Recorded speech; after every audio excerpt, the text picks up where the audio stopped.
Yes, hi there, guys. So today I just wanted to do a brief overview of yesterday's session at PMQs.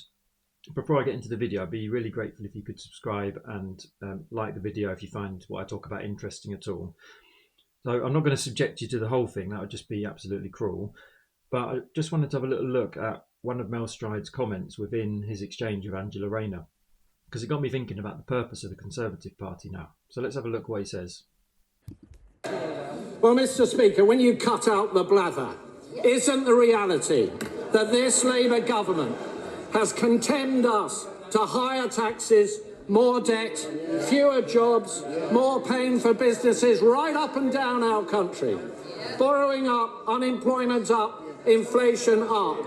Yet the Right Honourable Lady tells us the government's plan is working. It's not just me who isn't convinced, Mr. Speaker. The people behind her are not convinced either. And neither are the public. In fact, Mr. Speaker, I'm not even sure if the Right Honourable Lady herself is convinced.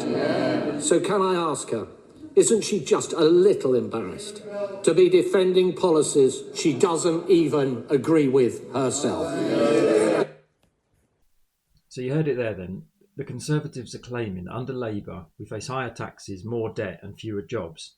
Yeah, it's just unfathomable hypocrisy from them, really. I wanted to do some fact checking on what he said because it's a load of bollocks, frankly. So in 2010, the national debt was 1,076 billion.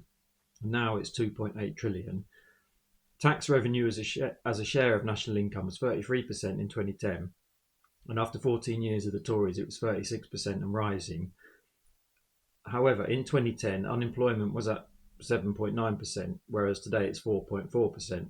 So they might just have about 1 out of 3 there, I suppose. But I think even with their claim on jobs, do you think anyone who's been employed since 2010 is thanking the Conservatives? I don't think so. They've had stagnant wages, very few workers' rights.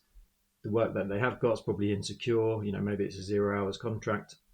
And for those on the lowest incomes, they're still going to need, universal credit to top up their wages.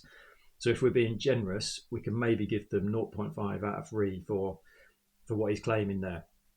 But I really wanted to use Mel Stride's comments there to talk about the wider purpose of the Conservative Party now, because I think as this exchange at PMQs illustrates, we're in this sort of weird situation in which, they're officially His Majesty's opposition, but they're just not seen as that by anyone. And they don't have any legitimacy at all. Essentially Reform UK are taking on the role of His Majesty's opposition now.